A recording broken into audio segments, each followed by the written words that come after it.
بسم اللہ الرحمن الرحیم۔ السلام علیکم، آپ دیکھ رہے ہیں AR نیوز اور میں ہوں محمد ارسلان رزاق۔ خبر شامل کرتے ہیں چیچا وطنی سے۔ چیچا وطنی جمعیت علماء اسلام کے صوبائی رہنما مفتی عثمان غنی ہزارہ شہداء کے لواحقین سے اظہار یکجہتی کرتے ہوئے دھرنے کے شرکاء سے خطاب کر رہے ہیں۔ چیچا وطنی کے محترم دوستوں، آج پورا پاکستان ایک کرب میں مبتلا ہے۔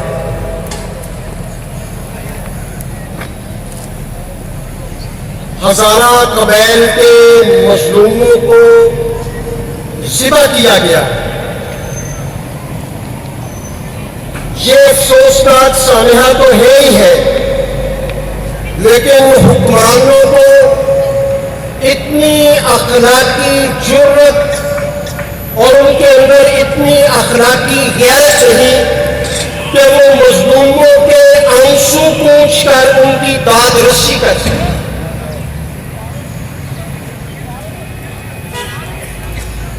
ویسے تو محترم عمران خان صاحب، ہمیں آپ سے کوئی اچھی توقع پہلے سے ہی نہیں ہے۔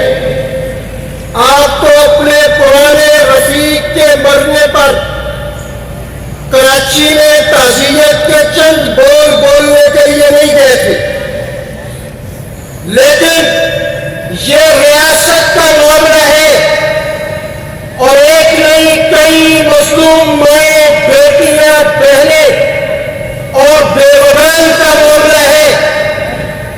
کتنے منفی موسم میں، سردی میں، ٹھٹھرتی ہوئی راتوں میں اور دن میں مظلوم وہاں اپنی میتوں کے ساتھ بیٹھے رہے، اور تمہیں یہ جرأت نہ ہو سکی، پتہ نہیں پیر نہیں روکتی ہے یا کوئی اور روکتا ہے کہ تم کوئٹہ نہ جا سکے۔ اس سے پہلے تو تم بڑا کہا کرتے تھے کہ میں ہر جگہ پر پہنچوں گا جی، اور اب تمہیں کسی مظلوم کے آنسو پوچھنے کے لیے جانے سے بھی روکا جا رہا ہے۔ ایک بات عرض کرنا چاہتا ہوں، آج میں جمعیت علماء اسلام کے وفد کے ساتھ یہاں حاضر ہوں۔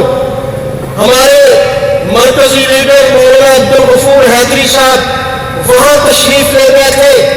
یہ کوئی فرقوں کا مسئلہ نہیں، یہ کوئی شیعہ سنی مسئلہ نہیں، یہ کوئی تفرقہ بازی کا مسئلہ نہیں، یہ جناب ظالم اور مظلوم کا مسئلہ ہے۔